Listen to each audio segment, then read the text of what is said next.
আপনারা কি রোজা রেখেছেন? জি আলহামদুলিল্লাহ রোজা রাখছি। আপনি রাখছেন? হ্যাঁ, আমি তো রেখেছি ইনশাআল্লাহ। ও কিভাবে রাখছেন রোজাটা?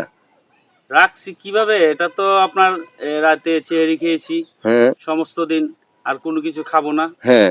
এই তো রোজা রাখলাম, তাই রোজা হয়ে গেল?